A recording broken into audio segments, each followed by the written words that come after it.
Hello everyone, मैं हूं आनंद दीक्षित और आप देख रहे हैं फिजिकल टोकन। आज मैं एक इंट्रोडक्टरी आपके लिए एक बैच का अनाउंसमेंट करने जा रहा हूं, जो कि है यूपी टीजीटी और पीजीटी से स्पेशली टारगेट बैच, जिसमें कि हम प्रैक्टिस सेट के माध्यम से यूपी टीजीटी और पीजीटी की तैयारी करेंगे। जी हाँ साथियों, ये प्रैक्टिस सेट जो है बहुत ही इंपॉर्टेंट सेट्स होने जा रहे हैं, जिसमें हम प्रीवियस ईयर्स में आए हुए फिजिकल एजुकेशन के यूपी टीजीटी, पीजीटी और अन्य प्रतियोगी परीक्षाओं में पूछे गए प्रश्नों का एक संकलन लेकर आ रहे हैं प्रैक्टिस सेट के माध्यम से, जिसके साथ हम वेल एक्सप्लेन करके उन सारे ऑप्शंस को, उन सारे प्रश्नों को एनालाइज करेंगे और एक अच्छी प्रैक्टिस के साथ अच्छी तैयारी करेंगे। तो जो साथी, जो भी एस्पिरेंट्स या प्रतिभागी यूपी टीजीटी और पीजीटी की तैयारी कर रहे हैं, उनके लिए लेक्चर सीरीज बहुत ही बेहतरीन और बहुत ही ज़्यादा इंफॉर्मेटिव, इंपॉर्टेंट होने जा रही है। एक गुजारिश करना चाहूँगा, यदि आपने अभी तक मेरे इस चैनल को सब्सक्राइब नहीं किया है तो इस चैनल को लाइक कर दें, सब्सक्राइब कर दें और अपने साथियों के साथ भी शेयर कर दें, ताकि इतनी इम्पोर्टेंट और इन्फॉर्मेटिव वीडियो उन तक भी पहुँच सके। चलिए शुरू करते हैं आज का बहुत ही इम्पोर्टेंट प्रैक्टिस सेट से संबंधित पहली सीरीज। चलिए साथियों, शुरू करते हैं आज की सीरीज, जिसका पहला प्रश्न है प्रश्न संख्या 1। खेल प्रशिक्षण वैज्ञानिक सिद्धांतों पर आधारित एक शैक्षणिक प्रक्रिया है जिसका उद्देश्य खिलाड़ियों को खेलकूद प्रतियोगिताओं में अच्छे स्तर के प्रदर्शन के लिए तैयार करना है। ये किसने कहा था? ये कथन पूछा है कि ये किसने कहा था, तो इसका आंसर होगा डी, हरदयाल सिंह। ये कथन है हरदयाल सिंह का, जिन्होंने कहा था कि खेल प्रशिक्षण वैज्ञानिक सिद्धांतों पर आधारित एक शैक्षणिक प्रक्रिया है जिसका उद्देश्य खिलाड़ियों को खेलकूद प्रतियोगिताओं में उच्च स्तर के प्रदर्शन के लिए तैयार करना है। ये कथन है हरदयाल सिंह का, तो D will be the right answer. चलिए बात करते हैं प्रश्न संख्या 2 की, जिसमें है कि निरंतर प्रगतिशील आदर्श बाग किसका है? ऑप्शन है एशियाई खेलों का, ओलंपिक खेलों का, कॉमनवेल्थ खेलों का, एफ्रो एशियाई खेलों का। ये ABCD ऑप्शन में से एक ऑप्शन आपको चुनना है, तो इसका आंसर होगा एशियाई खेल। A will be the right answer. एशियाई खेलों का जो प्रारंभिक आदर्श बाग था वो निरंतर प्रगतिशील है, और एशियाई खेलों की जो शुरुआत हुई थी वो शुरुआत हुई थी 1951 में। और कहाँ हुई थी? ये इंडिया से शुरुआत हुई थी। कहाँ हुई थी? न्यू दिल्ली में इसका पहला आयोजन जो था वो किया गया था 1951 में। चलिए प्रश्न संख्या 3 की ओर मूव करते हैं। किस प्रकार का व्यक्तित्व स्वभाव से स्पर्धाशील नहीं होता है? तो ये 4 प्रकार के पर्सनालिटी हैं, टाइप ऑफ पर्सनालिटीज 4 प्रकार की हैं। टाइप ए व्यक्तित्व, टाइप बी व्यक्तित्व, टाइप सी व्यक्तित्व और टाइप डी व्यक्तित्व। तो इनमें से कौन सा स्पर्धाशील नहीं होता है? देखते हैं। ऑप्शन ए में लिखा हुआ टाइप ए, तो ए टाइप के जो व्यक्ति होते हैं वो स्वभाव से प्रतिस्पर्धाशील होते हैं। टाइप बी जो व्यक्तित्व होते हैं वो स्वभाव से प्रतिस्पर्धाशील नहीं होते। उनका स्वभाव कैसा होता है? वो शांतचित्त और सहनशील होते हैं। तो इसका आंसर कौन सा हो जाएगा? B will be the right answer. Type B व्यक्तित्व जो है स्पर्धाशील नहीं होते हैं। मूव करते हैं प्रश्न संख्या 4 की हो, और प्रश्न संख्या 4 कहता है मानव शरीर के किस कोशिकांग को ट्रैफिक पुलिस के नाम से जाना जाता है? वेरी इंपॉर्टेंट, और ये अक्सर ये प्रश्न पूछा जाता है, ट्रैफिक पुलिस ऑफ सेल, यानी कोशिकांग, कौन सा ऐसा कोशिकांग है जो ट्रैफिक पुलिस के नाम से जाना जाता है? तो ये आपके ऑप्शन है जीव द्रव्य, ऑप्शन ए, ऑप्शन बी कोशिका द्रव्य, सी लाइजोसोम और डी गाल्जी कॉय। तो इसका जो आंसर होगा D will be the right answer. Golgi coy जो है, या गोल्जी बॉडी, गाल्जी कॉय जो होते हैं वो ट्रैफिक पुलिस ऑफ सेल के नाम से भी जाने जाते हैं। तो कोशिकांग जो गोल्जी कॉय है वो आपका ट्रैफिक पुलिस के नाम से भी जाना जाता है। तो इसका आंसर जो होगा वो होगा D will be the right answer, Golgi coy. 5 है, 1936 बर्लिन ओलंपिक खेलों में जेसी ओवेन्स ने कितने स्वर्ण पदक प्राप्त किए थे? तो ये 100 मीटर, 200 मीटर और 4x100 मीटर की रिले में कुल मिलाकर 4 स्वर्ण पदक जीते थे।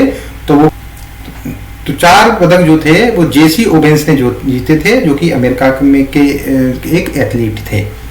चलिए 1936 के बर्लिन की बात। प्रश्न संख्या 6 है, जिसमें पूछा गया है कि एथलेटिक्स के प्रथम अर्जुन अवार्ड विजेता कौन थे? यानी एथलेटिक में प्रथम अर्जुन अवार्ड किसको मिला था?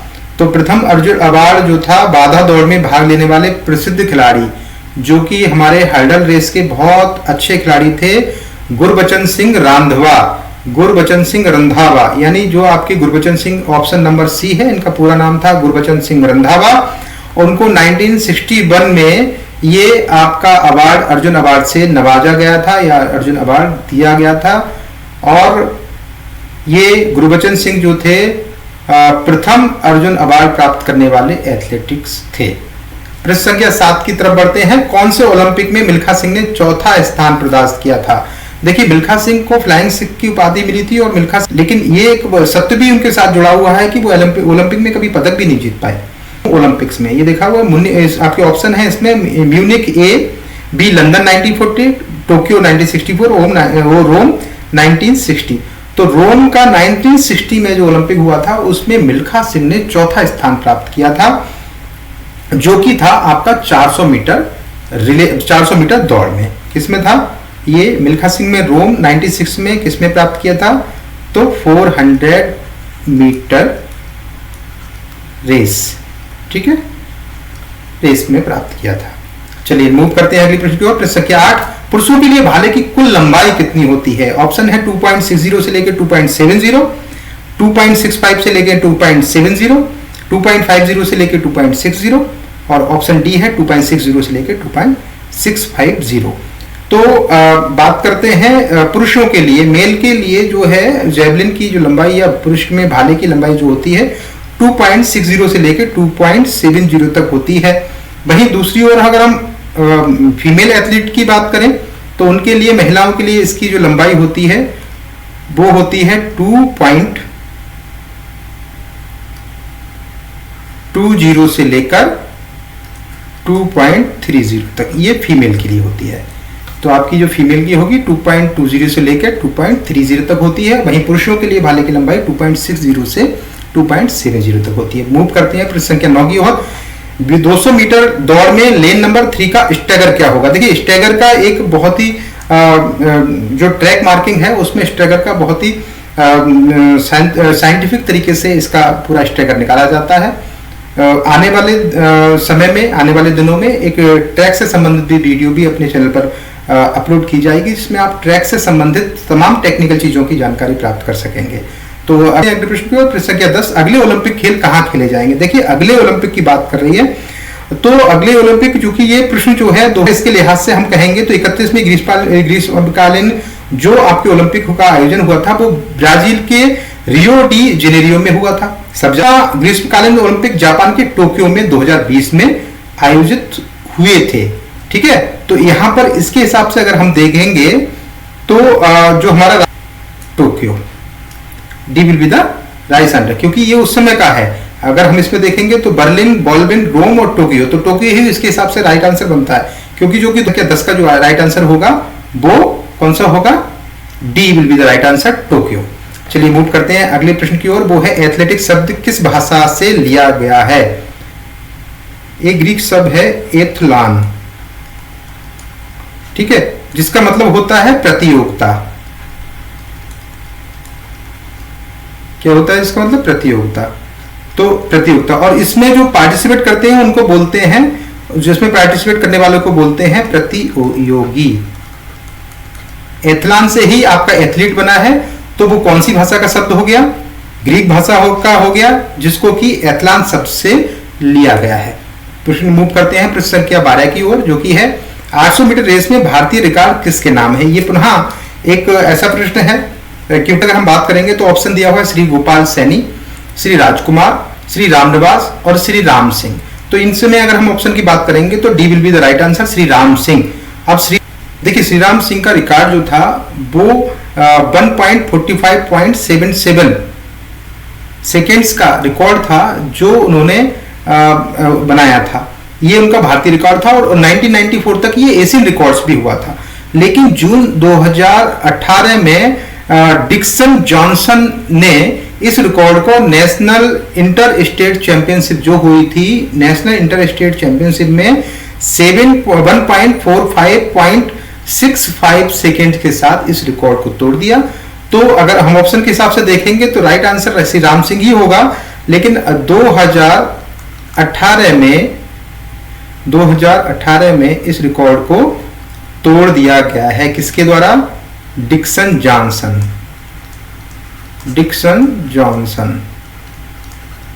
के द्वारा इसको तोड़ दिया गया है। तो अभी जो वर्तमान में अगर हम बात करेंगे अगर हम 2024 में बात कर रहे हैं तो डिक्सन जॉनसन जो है 1.45.65 सेकेंड के साथ नेशनल रिकॉर्डधारी 800 मीटर रेस में है।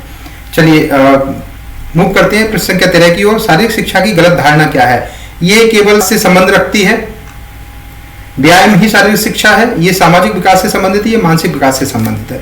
तो इसका जो सही आंसर होगा वो होगा बी, ये व्यायाम से ही सीखता है। ये बहुत बड़ी धारणा है शारीरिक शिक्षा के संबंध की। शारीरिक शिक्षा का मतलब सिर्फ व्यायाम ही होता है, जबकि शारीरिक शिक्षा का व्यक्तित्व के संपूर्ण विकास से संबंध होता है। लेकिन इसकी एक बहुत गलत धारणा बनी हुई कि शारीरिक शिक्षा का संबंध सिर्फ व्यायाम ही शारीरिक शिक्षा होता है, व्यायाम से ही संबंध होती है।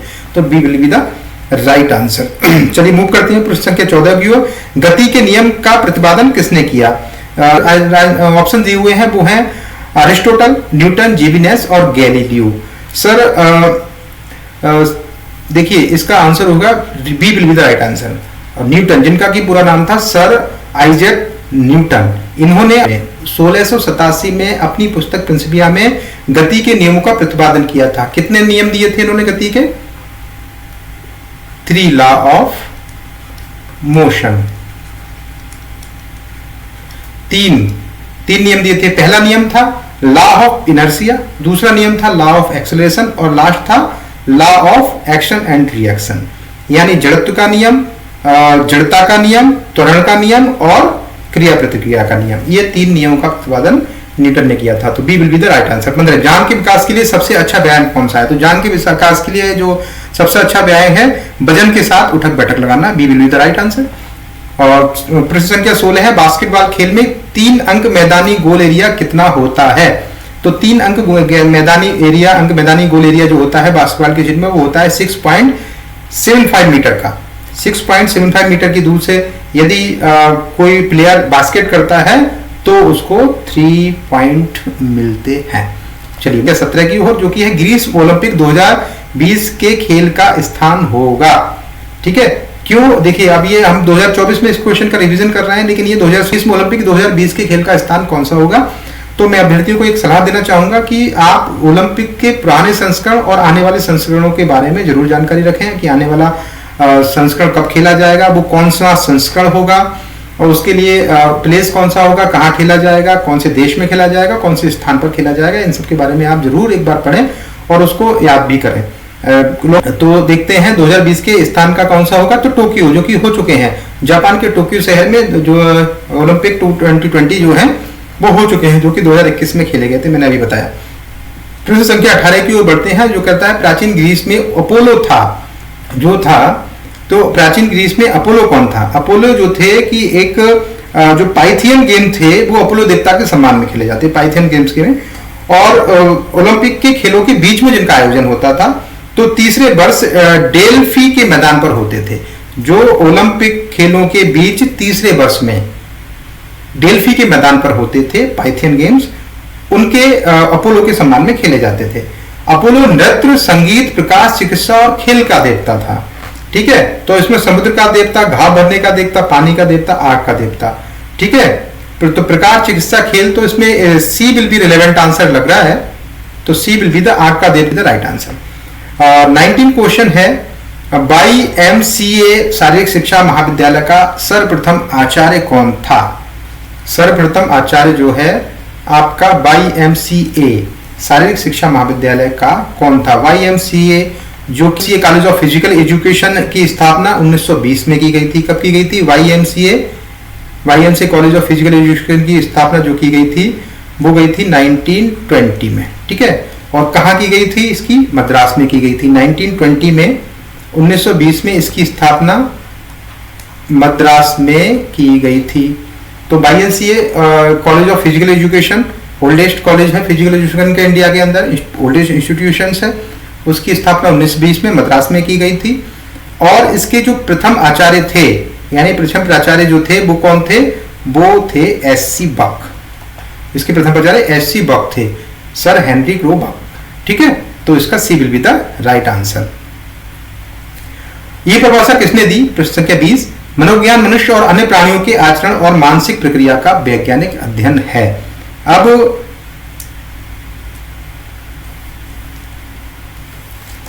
इसका जो आंसर होगा कि ये परिभाषा किसने दी, ये स्पोर्ट्स साइकोलॉजी से संबंधित प्रश्न है। स्पोर्ट्स साइकोलॉजी और स्पोर्ट्स सोशियोलॉजी, इनसे संबंधित प्रश्न भी एक दो जरूर आपके क्वेश्चन पेपर में पूछे जाते हैं। तो ये डेफिनेशंस और खासकर मनोवैज्ञानिक और समाजशास्त्रियों के नाम आपको जरूर होना चाहिए। तो मैकडूगल ने कहा था मनोविज्ञान आचरण और व्यवहार का विज्ञान है, वही तो इसका आंसर जो है वो है 20 का McDougall, B will be the right answer. 20 का नेक्स्ट प्रश्न की ओर, और प्रश्न संख्या 21 जो कि कहता है पाठ्य योजना की भाषा होनी चाहिए साधारणतः समझने लायक, तकनीकी शब्दों को नहीं छोड़ना चाहिए, बहुत विधि और संबंधित, साफ और मुश्किल। तो इसका जो आंसर है वो है बहुत विधि पूर्वक और संबंधित। तो जो आपका पाठ्यक्रम है, पाठ्य योजना जो बना रहे हैं, उसकी जो भाषा है बहुत ही आपकी एलिजिबल और लॉजिकल होना चाहिए, विधि पूर्वक होना चाहिए, लाफल होना चाहिए और रिलेवेंट होना चाहिए आपके पाठ्यक्रम से। तो पाठ्य योजना की जो आपकी वो है वो पाठ से संबंधित आपकी होना चाहिए और विधि पूर्वक, तो C will be the right answer. Fartlek प्रशिक्षण बढ़ाता है, फोर्टलेग विधि जो है सारे, देखिए फोर्टलेग जो प्रशिक्षण है वो आपका फिजिकल एबिलिटी और एंडुरेंस यानी सहनशीलता यानी सहन शक्ति को बढ़ाने के लिए किया जाता है। तो इसमें आपका आंसर तो क्या हो जाएगा? Answer will be B answer, सहनशीलता बढ़ाने के लिए फोर्टलेग प्रशिक्षण। ये क्रॉस कंट्री पे आधारित एक प्रशिक्षण है जिसमें लंबी दूरी की जो रेस है वो धावक दौड़ते हैं और उनमें फिजिकल एबिलिटी और एंडुरेंस की क्षमता का विकास किया जाता है। तो इसका जो आविष्कार जो है वो 1937 में कब हुआ था? इसका जो फोर्टलेग प्रशिक्षण है या फोर्टलेग ट्रेनिंग है वो उसका आविष्कार जो किया था 1937 में हुआ था, 1937 में हुआ था। और वो किया था वो उसके आविष्कारक जो थे वो थे गोस्टा होल्मर। ठीक है, गोस्टा होल्मर ने 1937 में इस फोर्टलेग प्रशिक्षण या फोर्टलेग ट्रेनिंग का आविष्कार किया था। और इसमें खिलाड़ी गति तीव्रता में बदलाव के साथ प्रशिक्षण लेता है, मतलब उनकी गति में लगातार निरंतर परिवर्तन किया जाता है और इसे गति खेल स्पीड प्ले भी कहा जाता है। तो आप फोर्टलेग प्रशिक्षण जो है, ये फोर्टलेग जो ट्रेनिंग है, इसका अगर पूछा जाए दूसरा नाम क्या है तो आपका इसका दूसरा नाम कौन सा हो जाएगा? स्पीड प्ले यानी गति खेल। ठीक है, गति खेल भी इसको कहा जाता है। तो आपका फोर्टलेग प्रशिक्षण 1937 में गोस्टा होल्मर ने इसका आविष्कार किया और इसको स्पीड प्ले के नाम से भी जाना जाता है, जिसमें लंबी दूरी की रेस में धावक अपनी गति में निरंतर परिवर्तन करके इसको अपनी एंड्योरेंस को और अपने फिजिकल एबिलिटी को बढ़ाता है। चलिए आगे मूव करते हैं प्रश्न संख्या 23 की तरफ। अस्थियों के कार्य हैं, अस्थियों के क्या कार्य हैं? तो अब हम देखेंगे कि अस्थियों के कार्य क्या हैं, जिसमें ऑप्शन में दिए हैं जोड़ों में लचक, सुरक्षा प्रदान करना, अच्छा आसन, इनमें से कोई नहीं। तो देखिए जो अस्थियों के कार्य हैं उनमें आपका होता है कि सहारा, एक तो शरीर को ढांचा प्रदान करना, गति में सहायक होती हैं हड्डियां आपकी, और एक उत्तोलक का कार्य भी करते हैं। और सबसे बड़ी चीज होती है जो आरबीसीज जो होती हैं हमारी रेड ब्लड सेल्स, या जो हमारे बोन मेरो में ब्लड का निर्माण, लाल रक्त कणिकाओं का जो निर्माण है वो भी हड्डियों में होता है। तो हड्डियों के कार्य बहुत सारे हैं। अगर हम इस ऑप्शंस की बात करें तो इसमें जोड़ों में लचक, अच्छा आसन, सुरक्षा प्रदान करना, इनमें से कोई नहीं। तो इसमें होगा B will be the right answer, सुरक्षा प्रदान करना। कोमल अंगों को, हमारे शरीर के जो बॉडी पार्ट्स हैं उनको एक ढांचा देना और उनको एक सुरक्षा प्रदान करना हड्डियों के प्रमुख कार्यों में से होता है। प्रश्न संख्या 24 है, मांसपेशियां मानव शरीर को प्रदान करती हैं थकान, प्रोटीन, आकृति, उपरोक्त सभी। देखिए मसल्स जो हैं मानव शरीर को आकृति प्रदान करती हैं। तो इसमें आंसर जो है डायरेक्ट आंसर हो जाएगा और C will be the right answer, आकृति। मांसपेशियां मानव शरीर को क्या करती हैं? आकृतियां प्रदान करती हैं। प्रश्न संख्या 25, खेल की यह परिभाषा किसने दी है? खेल एक स्वैच्छिक तथा स्वयं के द्वारा की जाने वाली गतिविधि है। ये किसने ये क्वेश्चन आपका है stern. Question number 25 will be A stern. Stern जो है उनके द्वारा ये कहा गया है खेल एक स्वैच्छिक तथा स्वयं के द्वारा की जाने वाली गतिविधि है। और अगली सीरीज में हम पुनः नए 50 प्रश्नों के साथ उपस्थित होंगे, जिनमें हम सारे प्रश्नों को, उनके ऑप्शंस को एनालिसिस करेंगे, उनका एक्सप्लेनेशन देंगे और एक बेहतर तरीके से आपकी समझ को विकसित करने की कोशिश करेंगे। तो अगली सीरीज में पुनः नए 50 प्रश्नों के साथ उपस्थित होंगे। तब तक के लिए ज्यादा से ज्यादा इस वीडियो को शेयर कीजिए, लाइक कीजिए और अपने साथियों को जरूर इसको भेजिए। तब तक के लिए जय हिंद।